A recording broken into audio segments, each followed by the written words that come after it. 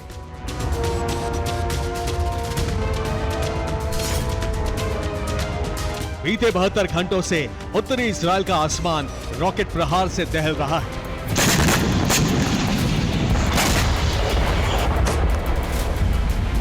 बीते 72 घंटों से शोलों की शक्ल में इजरायल के कोने कोने में बारूद बरस रहा है।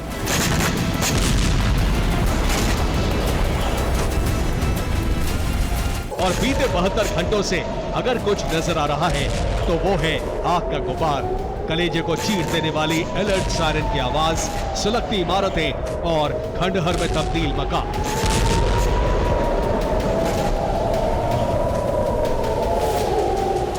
बहत्तर घंटों से लगातार लेबनान का हिजबुल्लाह संगठन उत्तरी इजरायल में तबाही मचा रहा है। आप ये जानकर हैरान रह जाएंगे कि 21 सितंबर की रात हिजबुल्लाह ने इजरायल पर 300 से ज्यादा रॉकेट दागे, तो वहीं 22 सितंबर को हिज्ब ने 3 घंटे के भीतर 150 रॉकेट फायर किए। बीती रात हिजबुल्लाह ने उत्तरी इजरायल पर 200 से ज्यादा रॉकेट से हमला किया।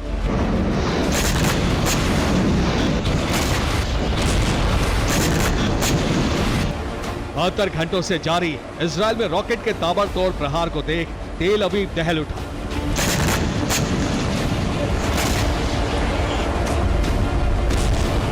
इजरायली डिफेंस समेत नेतन्याहू के भी होश फाख्ता हो गए, क्योंकि बीती रात हिजबुल्लाह ने उत्तरी इजरायल के साथ साथ सेंट्रल इजरायल में भी बारूदी कोहराम मचाया।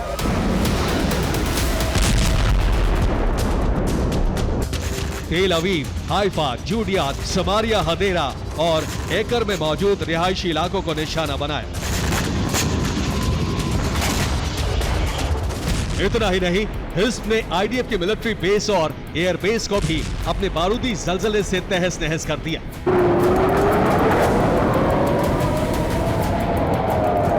गौर करने वाली बात यह है कि 22 सितंबर से हिज्ब ने इजरायल के खिलाफ जो बारूदी ऑपरेशन शुरू किया, उसमें न सिर्फ रॉकेट बल्कि मॉडिफाइड वेपन्स का इस्तेमाल किया, जिसका नाम है D3 क्रूज मिसाइल।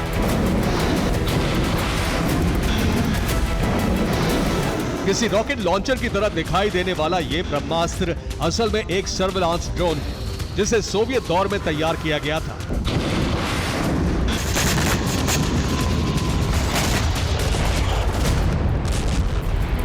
मगर हिज्ब ने रूस के इस जेट रेकॉन ड्रोन को क्रूज मिसाइल में कन्वर्ट किया और फिर धड़ल्ले से इजरायली धरती को सुलगाने में इसका इस्तेमाल किया।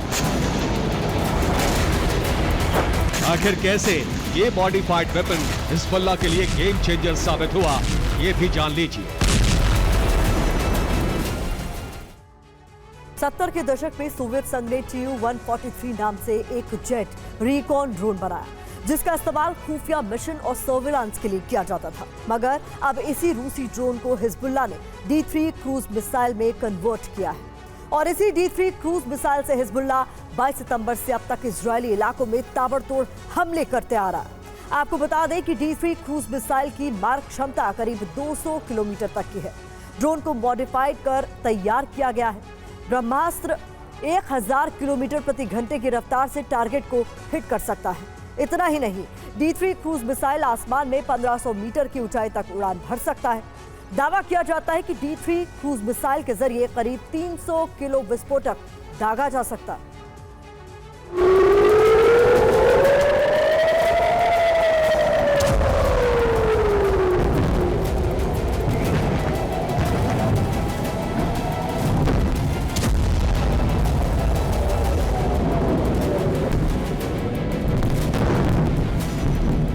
दरअसल हिजबुल्लाह का पलटवार तय था, क्योंकि चंद दिनों पहले ही लेबनान पर इजराइल की तरफ से पेजर अटैक किया गया था। बस इसी का इंतकाम लेते हुए हिजबुल्लाह ने इजराइल पर बीते 72 घंटों में प्रचंड हमले को अंजाम दिया।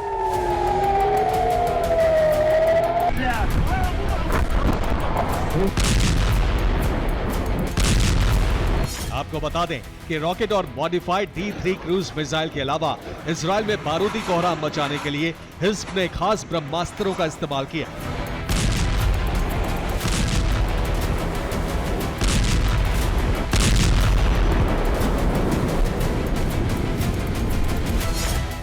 हिज़्ब के लड़ाकों ने फादी 1 और फादी 2 रॉकेट से हमला किया। जहां फादी 1 रॉकेट की मारक क्षमता करीब 80 किलोमीटर तक है, वहीं फादी 2 रॉकेट की रेंज करीब 105 किलोमीटर है। इसके अलावा हिज़्ब ने कत्यूशा और बुरकान रॉकेट से भी हमला किया।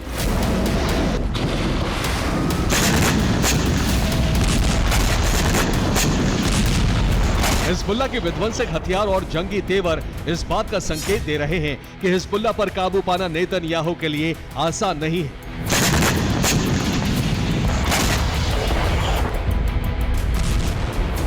क्योंकि जिस तरह हिजबुल्लाह हमले के लिए नए नए हथियारों का इस्तेमाल कर रहा है, जिस तरह वो उत्तरी इजराइल से सेंट्रल इजराइल तक जलजला ला रहा है, वो मामूली बात नहीं है।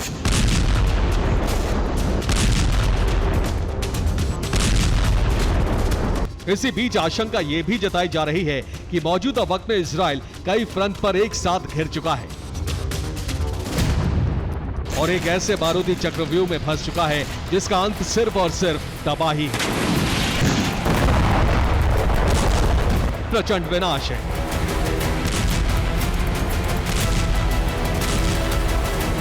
अब यह देखना होगा कि हिजबुल्लाह समेत तमाम प्रॉक्सी संगठनों के जाल में फंस चुका इजराइल अब कैसे निकलेगा,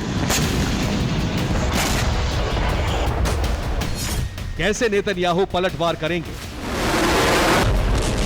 क्योंकि भले ही 8 महीनों में इजराइल ने गाजा को तहस नहस कर दिया हो, लेकिन गाजा की तरह लेबनान की जंग नेतन्याहू के लिए आसान नहीं है।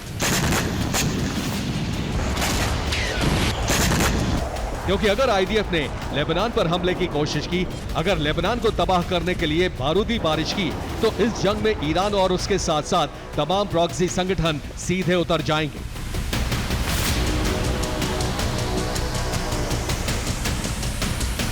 वो भी विनाशक हथियारों के साथ।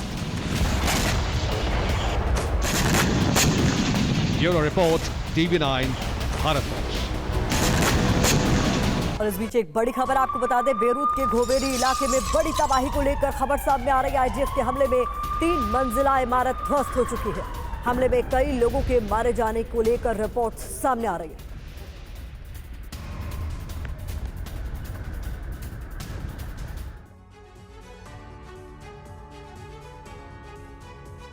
हिजबुल्लाह के खिलाफ इजराइल किसी भी वक्त ग्राउंड ऑपरेशन शुरू कर सकता है। ऐसे में ईरानी प्रॉक्सी अब एकजुट हो चुके हैं। उन्होंने मिलकर इजराइल के खिलाफ जंग लड़ने का फैसला किया है। इधर मुस्लिम देश भी ईरान के साथ इकट्ठा हो रहे हैं। इजराइल के ऑपरेशन फोकस के 57 साल बाद ऐसा पहली बार जब अरब में उसके खिलाफ इतनी बड़ी घेराबंदी हो रही है।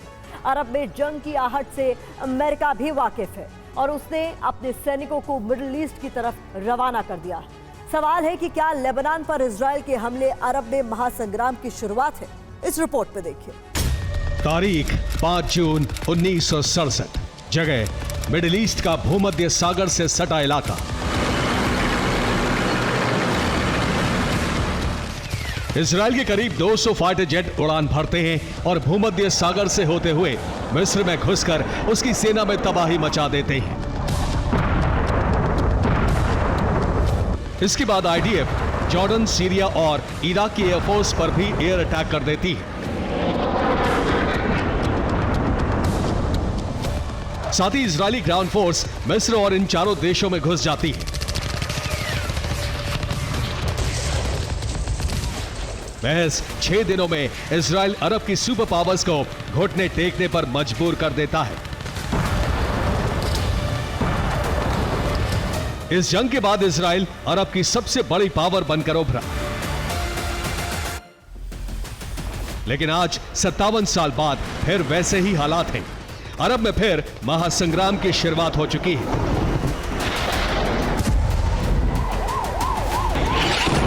इजराइल को भरोसा है कि 57 साल बाद वो फिर एक बार हर उस मुस्लिम देश को तबाह कर देगा जो उसके सामने खड़ा होगा।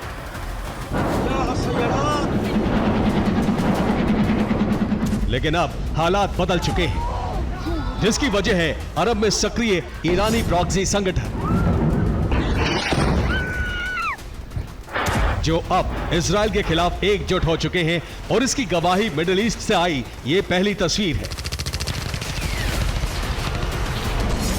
इराक में मौजूद ईरानी प्रॉक्सी असाइब अहल अल हक ने पहली बार सीरिया पर सीधा हमला किया। ईरानी प्रॉक्सी ने अरफात ड्रोन से गोलान हाइट्स पर हमले किए। लेकिन यह महज शुरुआत है।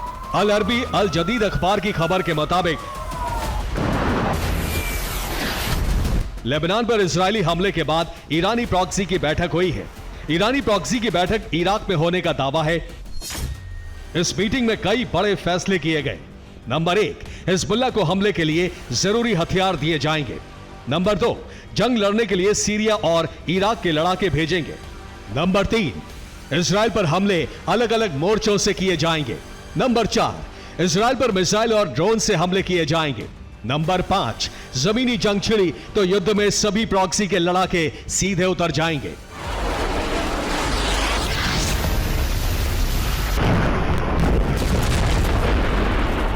साफ है, ईरानी प्रॉक्सी साथ है और किसी भी वक्त इजराइल पर नॉन स्टॉप हमलों की शुरुआत हो सकती है।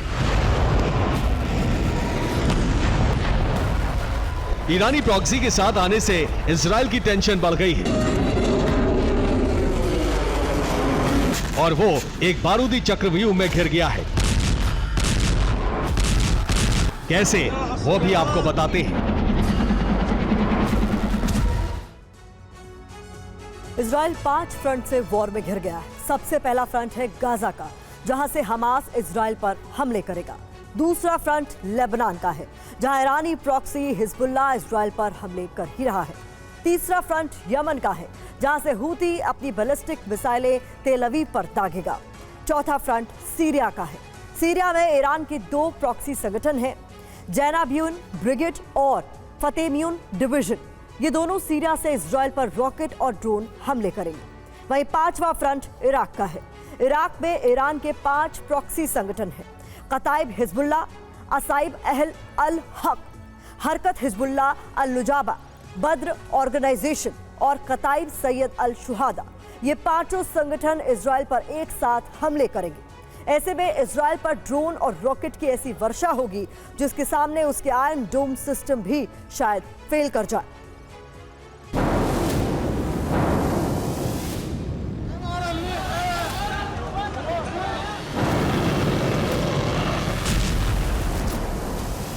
एक तरफ ईरानी प्रॉक्सी इजराइल के खिलाफ एकजुट है, तो वहीं अरब के मुल्कों ने भी साथ आना शुरू कर दिया है। बीते 24 घंटे में हुए घटनाक्रम बताते हैं कि इस्लामिक मुल्क तेजी से फिर साथ आ रहे हैं।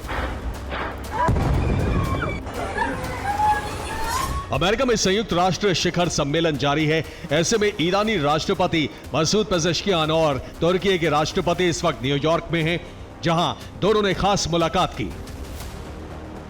इस मुलाकात में इजराइल का मुद्दा उठा। लेबनान पर हमले को लेकर चर्चा हुई। दोनों देशों ने माना कि इजराइल मिडिल ईस्ट के लिए खतरा बन चुका है।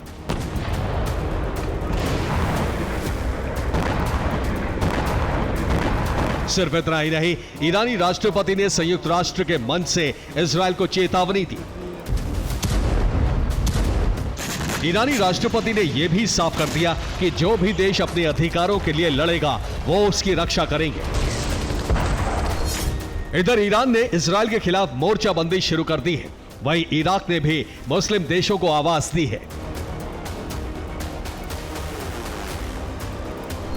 इराक ने अरब लीडर्स की बैठक बुलाने की मांग की है। बैठक का मुद्दा इजराइल का लेबनान पर हमला है। इराक की कोशिश अरब मुल्कों को इजराइल के खिलाफ साथ लाने की है। इजराइल के गाजा पर हमले तक मुस्लिम देश शांत थे, लेकिन लेबनान पर हमले ने मुस्लिम देशों में खलबली मचा दी है। मिडिल ईस्ट के हालात बेहद बारूदी हो चुके हैं।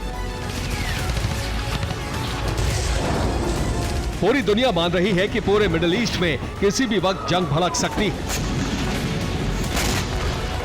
यूरोपीय संघ के विदेश नीति प्रमुख ने अपने बयान में कहा है कि इजराइल लेबनान के बीच तनाव लगभग पूर्ण युद्ध जैसा है। वहीं अमेरिका के पूर्व विदेश मंत्री जॉन कैरी ने कहा, मिडिल ईस्ट में तनाव अब कूटनीति से आगे निकल चुका है, हालात विस्फोटक हैं।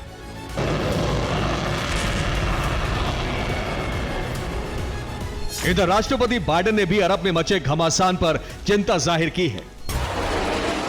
दुनिया मान रही है कि अरब एक बार फिर युद्ध की दहलीज को पार करने वाला है। किसी भी वक्त इजराइल के खिलाफ बड़ी जंग शुरू हो सकती है। ऐसे में अमेरिका भी अलर्ट है। ईरान और उसके प्रॉक्सी संगठनों को साथ आते देख अमेरिकी राष्ट्रपति जो बाइडेन अलर्ट हो चुके हैं और पेंटागन ने मिडिल ईस्ट में सेना बढ़ानी शुरू कर दी है।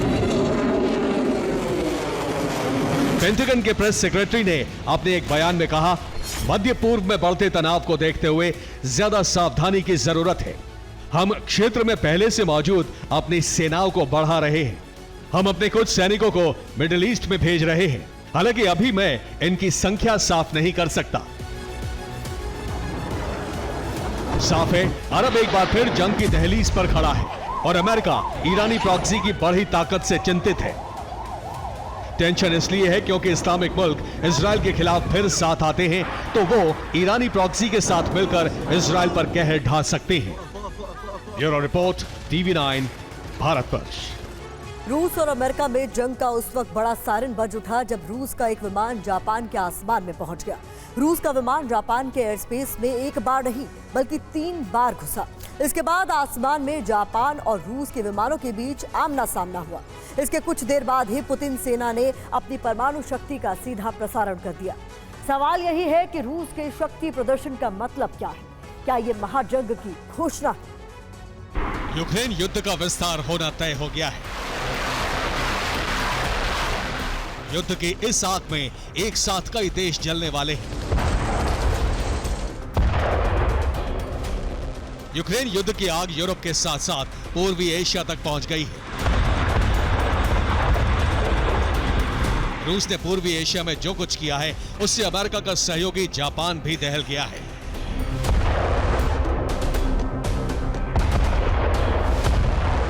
रूस का IL-38 जासूसी विमान 24 घंटे के अंदर 3 बार जापान के एयर स्पेस में घुस गया और इसी के साथ जापान दहशत से भर गया।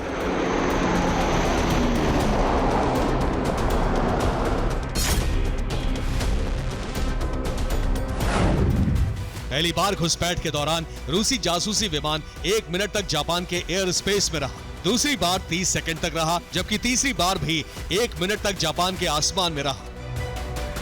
रूस के विमान को देखते ही जापान के F-15 और F-35 विमानों ने उसे आसमान में ही घेर लिया। जापानी लड़ाकू विमानों ने 3 बार रूसी विमान के लिए रेडियो वार्निंग जारी की, फ्लेयर छोड़े गए।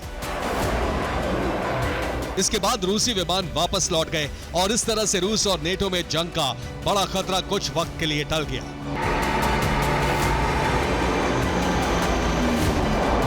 रूस नेटो के खिलाफ जंग छेड़ने की लंबे वक्त से तैयारी कर रहा है। अब उसने अपनी सैन्य शक्ति का प्रदर्शन कर नेटो को डराना भी शुरू कर दिया है।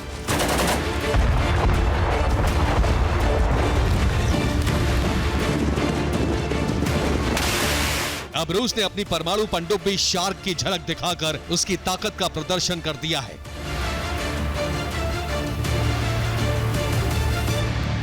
रूस का कहना है कि यह दुनिया की सबसे बड़ी और ताकतवर परमाणु पनडुब्बी है।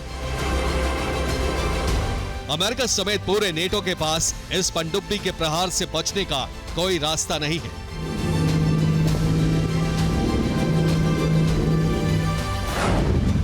क्योंकि ये 20 R-39 बैलिस्टिक मिसाइलों से लैस है। ये 6 टॉर्पीडो फायर करने का मादा रखती है। इसके अलावा एंटी सबमरीन मिसाइलें भी फायर कर सकती है।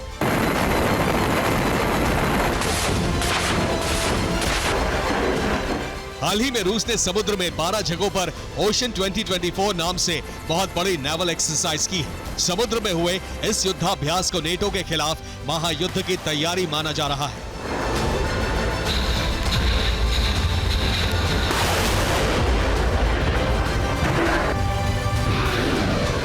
इसके अलावा रूस अपनी सरमत मिसाइलों को भी अपग्रेड कर रहा है। रूस के वैज्ञानिक सरमत 2 मिसाइल का परीक्षण करने में जुटे हैं। एक तरफ रूस अपनी परमाणु क्षमता बढ़ा रहा है, तो दूसरी तरफ चीन, ईरान और उत्तर कोरिया के साथ मिलकर नया और खतरनाक गठबंधन बना लिया है। ये वो गठबंधन है जो नेटो का अस्तित्व मिटाने के मकसद से ही बनाया गया है।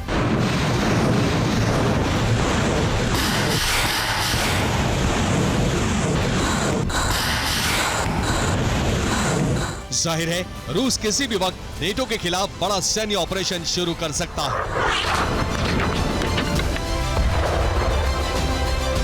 Bureau report, TV9, Bharatvarsh. यूक्रेनी प्रेसिडेंट जेलेंस्की अमेरिका के दौरे पर है। माना जा रहा है कि अमेरिका यूक्रेन को लॉन्ग रेंज हथियारों के इस्तेमाल की इजाजत दे सकता है। मगर इसी बीच रूस के एक टीवी चैनल ने ब्रिटेन में एटमी गदर मचाकर 8.5 लाख लोगों के नरसंहार की चेतावनी दी। अब तक यूक्रेन पर एटमी अटैक की वार्निंग दी जा रही थी। अब तक क्रेमलिन से परमाणु युद्ध की भविष्यवाणी की जा रही थी। अब तक यूरोप के संपूर्ण विनाश की चेतावनी जारी की जा रही थी। मगर अब पुतिन के सबसे बड़े न्यूक्लियर अटैक का ब्लूप्रिंट सामने आया है। यूरोप में मौजूद एक मुल्क की तबाही से जुड़ा विनाशक प्लान रिवील हुआ है और इसी के साथ ही पहली बार वॉर जोन में एटमी महाप्रलय से जुड़ा सबसे बड़ा अलर्ट सामने आया है।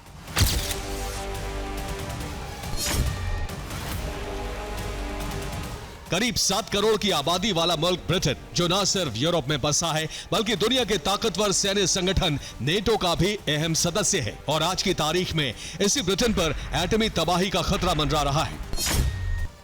दावा तो यहां तक किया जा रहा है कि रूस किसी भी वक्त ब्रिटेन पर परमाणु अटैक कर सकता है। राजधानी लंदन पर एटमी हमले का प्लान तैयार हो चुका है।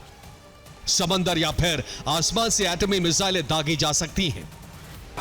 दरअसल रूस के एक टीवी चैनल ने एक रिपोर्ट के जरिए दावा किया है कि अगर ब्रिटेन ने यूक्रेन की मदद बंद नहीं की, अगर रूस की खिलाफत नहीं छोड़ी, तो उसका सर्वनाश होगा।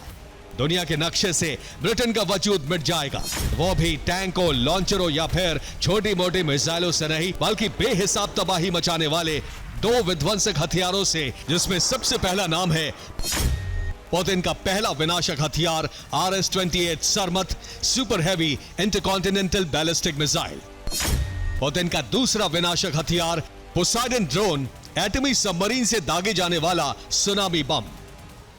आपको बता दें कि रूसी न्यूज चैनल ने बाकायदा डेमो दिखाते हुए लंदन पर दोनों विनाशक हथियारों के हमले को दिखाया और दावा किया गया कि इन एटमी विनाशकों के इस्तेमाल से रूस चंद सेकंड के भीतर लंदन के 10 किलोमीटर तक के इलाके को तबाह कर सकता है। एटमी ब्लास्ट से निकले रेडिएशन से करीब 8,50,000 लोगों को मौत के घाट उतार सकता है।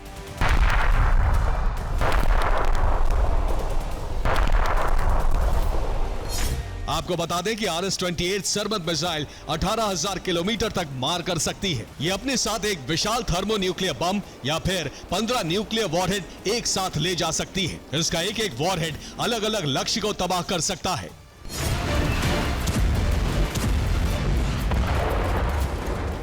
वहीं दूसरा हथियार ऐसा विनाशक है जो 100 मेगाटन एटमी विस्फोटकों से हर वक्त लैस रहता है। वो एक ऐसा साइलेंट किलर है जो भनक लगने से पहले ही दुश्मन के जंगी बेड़ों को तहस नहस कर देगा। उसे ना कोई रडार पकड़ सकता है, ना कोई डिफेंस सिस्टम। नीले समंदर की गहराई में उसके सामने टिकना, उससे भिड़ना बर्बादी को दावत देने जैसा है, और वो है पोसाइडन ड्रोन।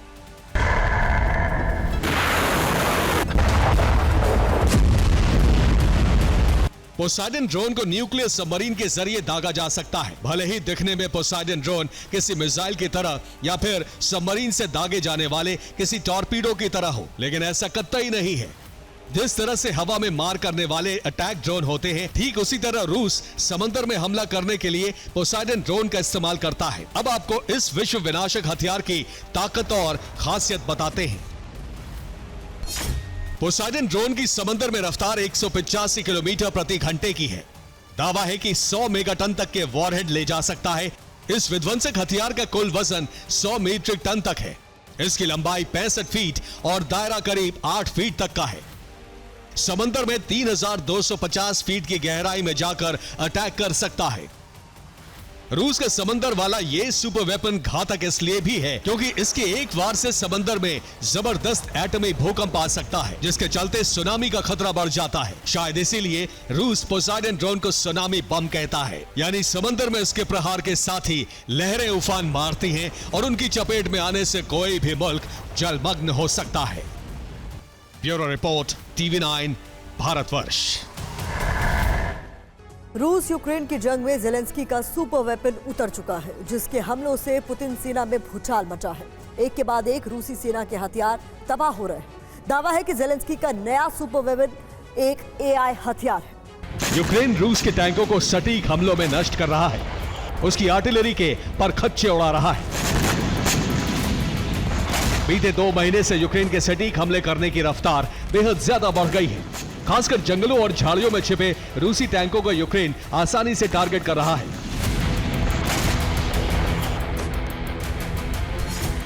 हाल ही में आई रिपोर्ट के मुताबिक बीते 2 महीने में यूक्रेन ने अब तक की जंग के मुकाबले रूस के 40% ज्यादा हथियार तबाह किए हैं। सवाल है कि अचानक यूक्रेन इतना आक्रामक कैसे हो गया है। दरअसल इसके पीछे यूक्रेन का नया AI हथियार है, जिसका नाम है एवेंजर्स AI प्लेटफॉर्म।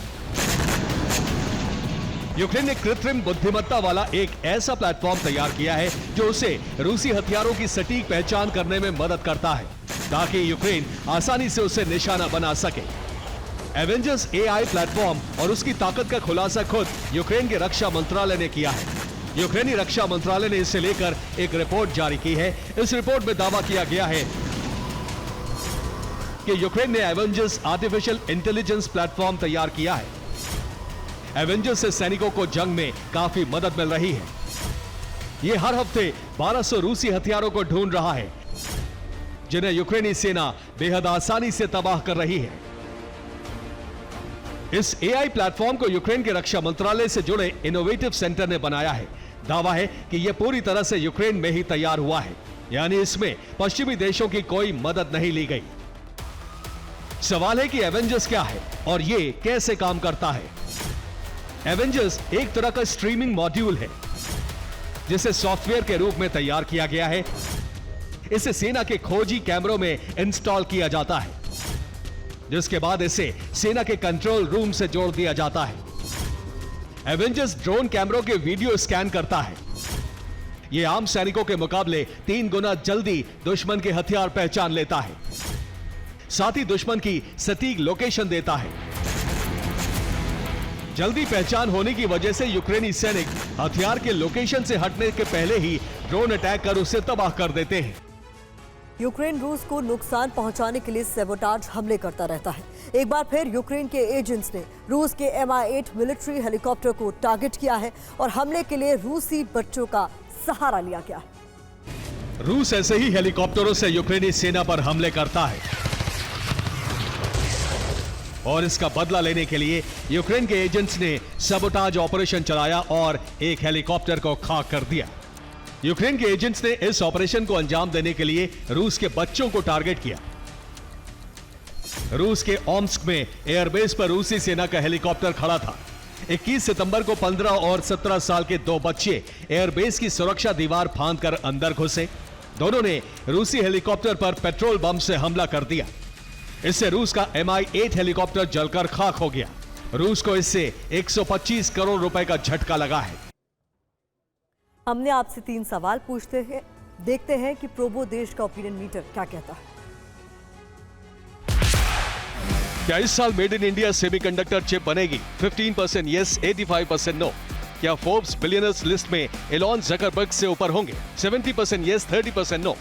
क्या भारत चीन के बीच सीधी फ्लाइट शुरू होगी? 40% यस, 60% नो। डाउनलोड कीजिए प्रोबो ऐप और दीजिए अपना opinion. This game may be habit forming or financially risky. Play responsibly. TNC apply. Co-powered by Techno.